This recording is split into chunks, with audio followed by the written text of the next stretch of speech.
Welcome to episode 11 of What to Read This Weekend with your host, Marie Southwell, Graphics Arts Campus Librarian, and Rachel Green, Westinghouse Campus.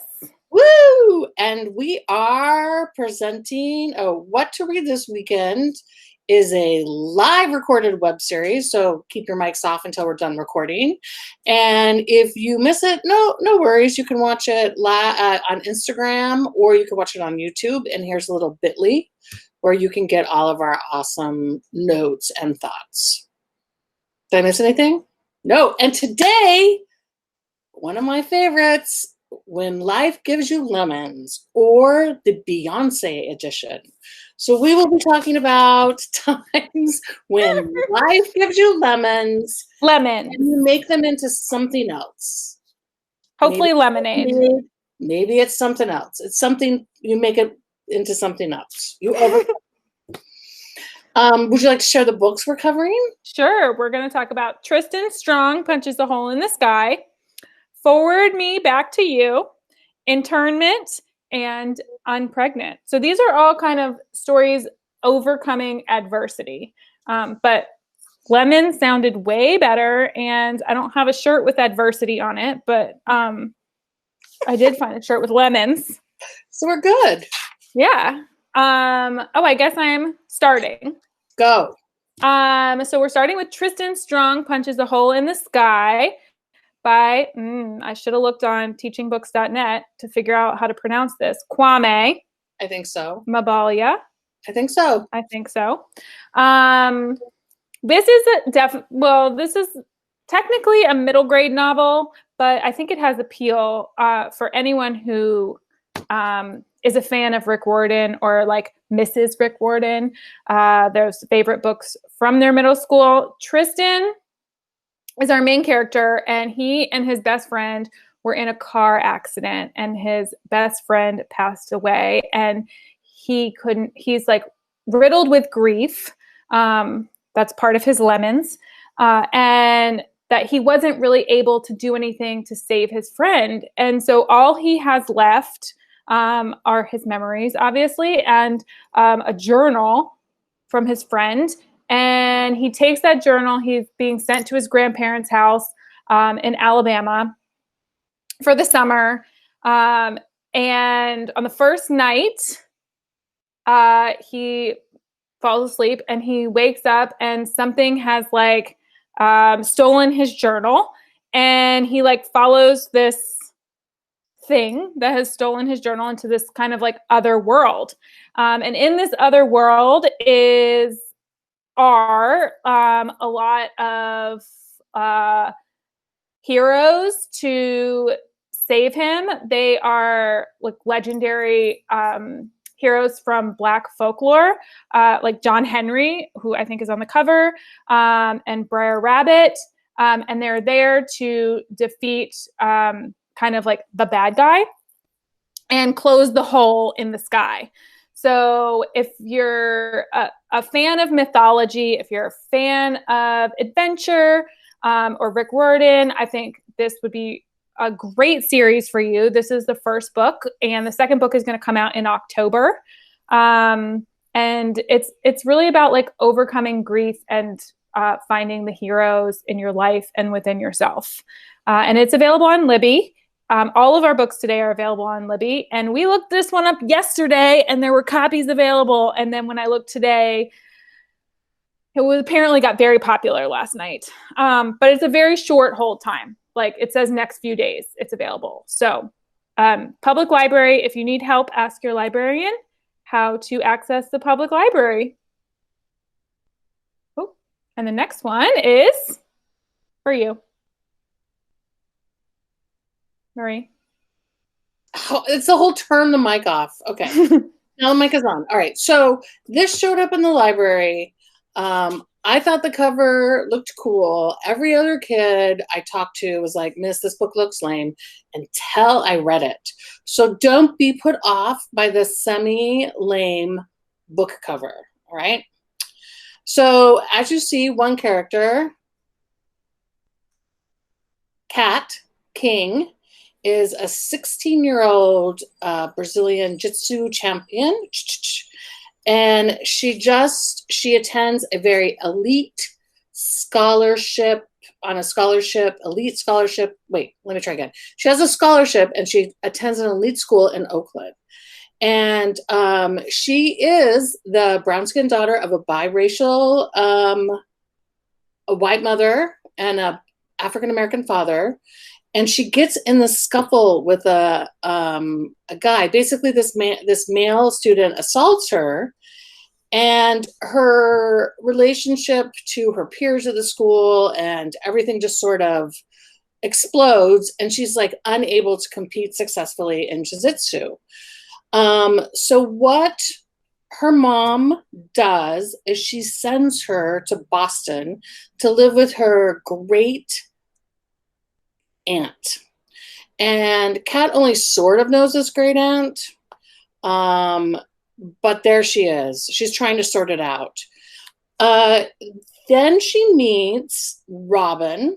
Robin was adopted from an Indian orphanage when he was a child, and his parents are very wealthy Bostonians. And they meet at church and form this amazing friendship. And that's not even the end of the story, because now something new happens. As part of their church work, they go to India, where they work with a Christian outreach program for victims of child sexual abuse and trafficking. So they're working with many, many trafficking victims, young girls who are pregnant. During that, so many lemons, as Rachel says, so many lemons. So during that, Kat kind of learns, comes back into her strength and her certainty, and teaches the women how to do jiu-jitsu. Robin, on the other hand, is in India because he has a secret desire to find his mother, who gave him up, because this is the same town. There's an amazing twist as Robin, or he calls himself Ravi now, as Ravi works to find his mother, he actually uncovers this whole sex trafficking ring. And I'm not going to tell you how it ends, but both of the characters, it was an amazing book. I really enjoyed it. It is told from two alternating narratives. Yes, this book sounds complicated. I agree, Teresa. But it's actually one that will keep you really reading. And I enjoyed it so much more than the cover. I have tried to get many people to read it. It's just so complex and layered. There's so many things you can talk about. And the characters were believable. And I just also like the genuine friendship. I love a good friendship in a story. So... Oh, and there's a little bit of a love story, a little bit of teeny love, but not like, oh, yeah, there is a love story, but I'm not going to talk about that. So many things, so many lemons, but they do make lemonade in the end. Maybe the paperback will look prettier. I know. I mean, I like the cover, but then I don't know. Nobody wanted to read it. So it kind of reminds me of the inside cover of Pride. I was looking around. I don't think I have. It's in the other room. Yeah, I don't know. I like it, but I just don't think I don't think it was very appealing to students. You shouldn't judge a book by a cover. This is what I've learned from reading this book. Oh, that would be a good theme for the future. Oh, this cover, though, is so beautiful. I am super obsessed with this cover. I was obsessed with it. I think it came out on the cover of School Library Journal before. Yes. The book came out, and I got a little pin of it at Book Expo last year. But anyways, this book is Internment by Samira Ahmed. She's written a lot of other great YA books as well, including, I think she's the co-author of Yes, No, Maybe So, which we'll talk about in a few weeks, I think. And Internment is really interesting. I read a review of it as I was preparing for, I read this a while ago, as I was preparing for this, and it said that this book takes place, quote, 15 minutes into the future. So it's kind of dystopian. It's kind of futuristic. Basically, it's set in a world where after a census was taken, and you had to declare your race and your religion, they started interning Muslim Americans. And internment camps did exist in American history. And this book actually references Manzanar, which was a Japanese American internment camp in Utah. Yeah, during World War II and like slightly post World War II, I think. So anyways, Layla and her family are very proud of their Muslim religion, and they obviously declared it on the census, and the time comes for them to all be taken to this camp. And so it's really like about being proud of where you came from. Layla, the main character, is a very flawed character. She's both brave and insecure at the same time. Like she gets mad at her parents for declaring their religion. Like, why couldn't you just lie? Like, why is it that important? And so I remember like really kind of like, I got that. Like, you know, that difference between what your parents believe and what you as like a younger generation believe, I thought was really powerful. And I think like we are flawed, like we all have flaws. And so it was a very like believable character. She does have a boyfriend. His name is David. And I felt like that kind of storyline was, sorry, there's a big truck going through. That kind of storyline was a little bit flat for me. Like I thought the story, clearly I didn't write down any notes for this, except for a few things. But her activism and was very powerful. Like I think that teens who read this will feel very empowered at the end of the book. So yes, that's Internment. I think getting put in an internment camp is a serious lemon. Serious lemons, lots of lemons. But I think it also like is just very relevant for the situation. Activism and yeah. I too enjoyed this book. Yes, and it's available at New York Public Library. There's a really short hold at Brooklyn Public, but there's plenty of copies. And you know, as a New York City resident, you can have 3 library cards, 1 for each. And you can game the library system and just keep going to whatever has the smallest hold. It's not gaming. It's utilizing resources. It's true. That's what we do as librarians. I think Internment, I would give it to my middle schoolers. Upper middle for sure. Yeah, definitely. I feel like there's a difference between some of my 6th grade readers and then like halfway through 6th grade, I feel like they switch. Yeah. All right. Good question. So the one I'm going to do is Unpregnant, and I'm just going to throw this out here. This is a flaw of the novel. The flaw is that, I got to get to my notes. All of the characters are white or assumed to do it. Yes, there's Jenni, Hendriks, and Caplan, so a woman and a man wrote it. All of these are definite bummers. But if you want a book that reads like a movie that's full of hilariousness, sorry, I can't even talk, that is hilarious and heartfelt and very timely, then I say this is your book. So here's what happens. Veronica is like the dream girl. She has a fantastic existence. She has friends who think her boyfriend is cute and adorable. Although he is a little stalkery, but they think it's really romantic. And she has a perfect life. She's a senior. She's getting ready to attend college. But unbeknownst to her, her boyfriend has sabotaged their birth control. So I won't tell you what that was, but she ends up getting pregnant. So his idea was if he got her pregnant, then she would not go away to college and all those things because he wants to marry her. So this is his stalkery idea of like controlling her and keeping her in the same city. Yes, he is totally lemon, and he's a total lemon throughout the whole novel.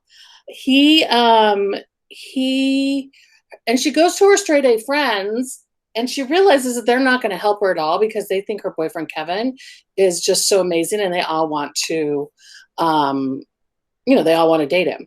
So she ends up going to her friend Bailey. Now, Bailey was her junior high school friend, and you know how that is when you become popular. Sometimes you bail on your true friends, and Bailey was her true friend.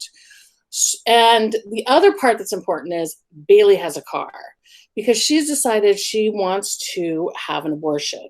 So she has to go to Planned Parenthood. So the novel takes place is like a road story of them forming a friendship, them on the road, Kevin stalking them. The car is kind of a lemon, Rachel, but it does not break down.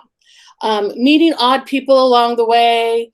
But by the time they finally arrive, it's actually it's very restorative in the sense of female friendship. The other part that I appreciate about it is there is a section where she talks about researching how to have an abortion, or like all of that goes around with it, and it's very accurately represented. And that's very timely. Now, I wouldn't recommend this. It's probably like 14 and up. This is a high school book. But I seriously loved it, other than it's not lack of diversity and that it was written by a man. And I also have learned that it's already been picked up to be made into a movie. So it reads like a movie. Yeah, I could see this being a Netflix show. Oh, totally. It's going to be a Netflix. Oops. Hopefully they'll do some like really creative diversity casting, and maybe some of the friends won't be they won't be Caucasian. How boring. Yeah. But there's more. Those ones. Oh, sorry, I just got excited. I'm okay. Keep going. Oh, okay. Those ones, normally we pick books that are accessible at the public library. And these ones we definitely wanted to highlight. There were just limited copies available at New York Public and Brooklyn Public, but you can put all of these on hold. So Color Me In is by Natasha Diaz, and it's an Own Voices novel. It's about a New York City teen named Nevaeh, who is biracial. Her mom is Black and her dad is white and Jewish, and Own Voices, meaning that is also how the author identifies. So I think that there has to be part of this that is like semi-autobiographical. And her parents are getting a divorce, and she had previously a life of a lot of privilege, and now she is kind of like living a more normal life, I guess. And so she kind of has to come to terms with some of the parts of her identity, especially her racial and religious background, that she didn't really have to kind of deal with before. She was very much silent about things, like when big issues would come about, she passed as white. And so she kind of just didn't say anything in those conversations. And so it's, coming to terms with her own identity. Oh, and there's this whole part where she finds out these secrets about her mom's life, before, when her mom was younger. So there's that too. I do not have a child and only a dog. Yeah. I have you have too many secrets. I do not want my children to discover them, but I don't have children, so it's fine. Is it now that I interrupted you? Is it my go? It's your go. I'm so excited about Black Flamingo. So Black Flamingo is a book. It's a memoir, and it's also a book written in verse. I love me some verse books. So it's about Michael.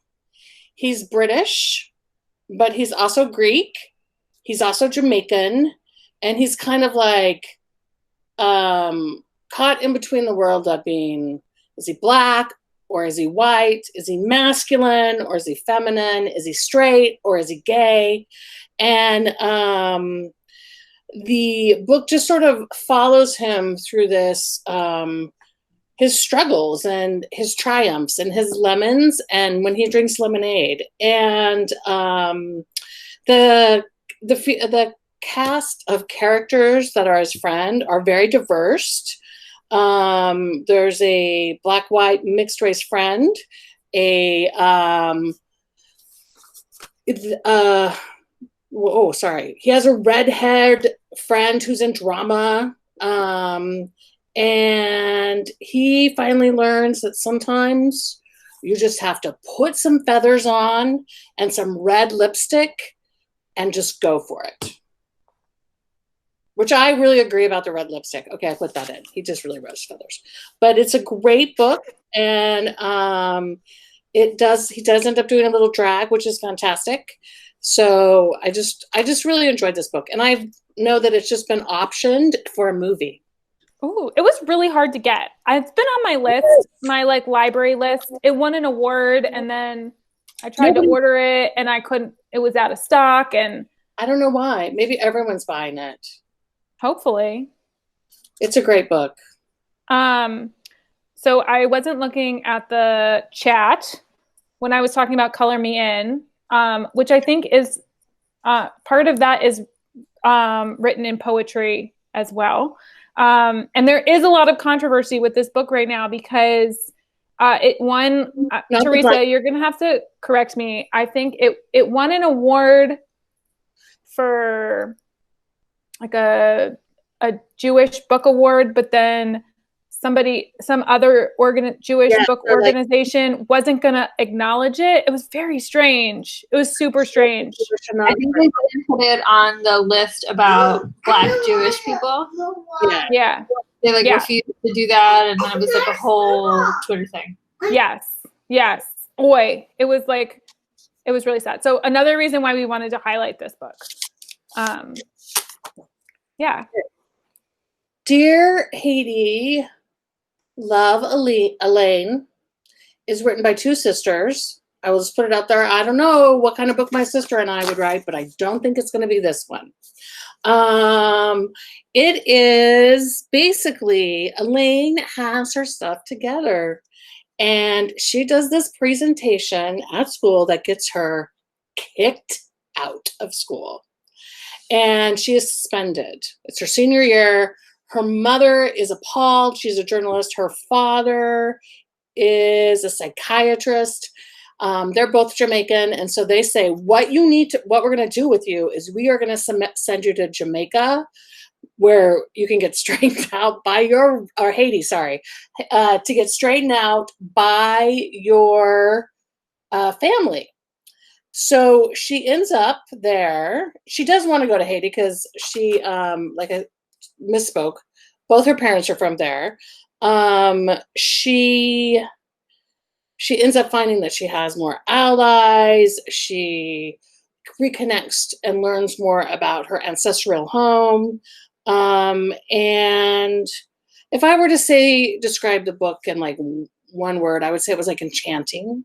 I really like that it was told through multiple text forms. So it, it's like emails, texts, letters, and they are super magical realism going on. But that's okay. I like a good magical realism. So I highly recommend it. And then they're not Jamaican, they're Haitian. Sorry.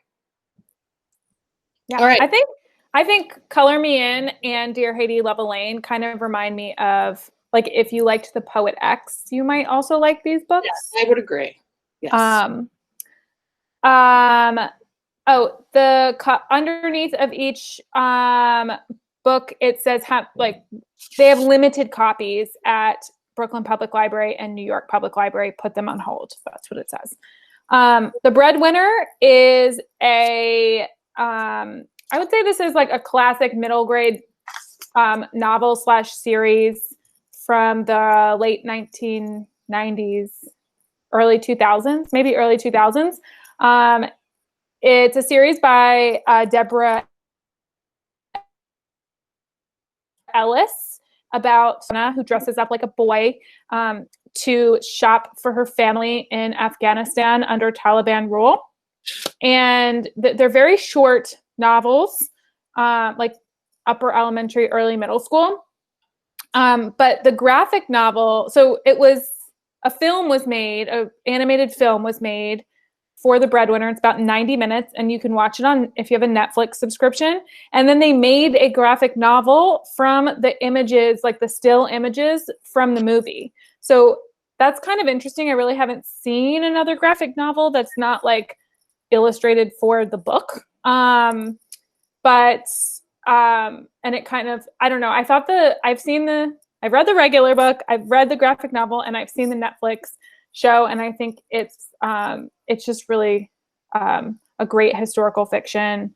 It is available on Epic for free if you have the Epic subscription, which I think is free through the end of the month at least. And it's also available at Brooklyn Public Library and New York Public Library, and highly recommend the Netflix show about Parvana and her family and overcoming adversity. Her father gets captured, and they like are going to search for him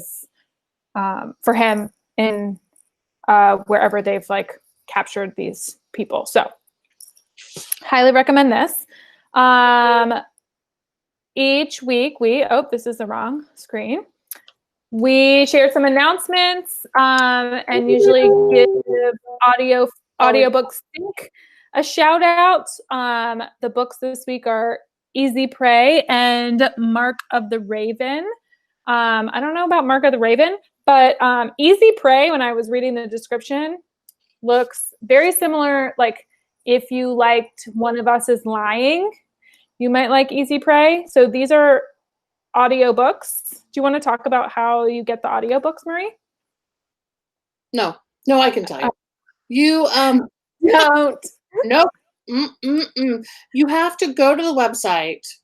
Then you have to download the app. Once you've downloaded the app, the books will just appear in your app, and you have to download them each week. Do you want to? And then you can listen to them for 35,000 days. And yeah, and I think I'm not going to be alive after that, but yeah, you 98 years. It's 98 years, just in case. I calculated it. Again, if you're encountering trauma surrounding getting the books, just reach out to one of your librarians, or there are instructions on the website. Yes. I don't have any other announcements. Do you? I do have a secret announcement. Guess whose birthday is coming up? Who is Lemon. It's not a lemon. This is lemonade. My birthday. Rachel's birthday is coming up. Yay! Woo! On Monday. I'm gonna be 22. Yeah, no, she's gonna. Why are you lying about your age? Yeah, she is younger than I am. Yeah. Oh, say the age. This is your. All right. I'm just happy I get older. Thank God I made it. So it is Rachel's birthday. Thank you for the birthday shout outs. And I think that was it. Yeah, next week, our show falls on June 19th, which is Juneteenth. So we're going to have some books featuring Black authors and activism, I think, for Juneteenth. And we'll share with you a little bit about what Juneteenth is. So join us next week.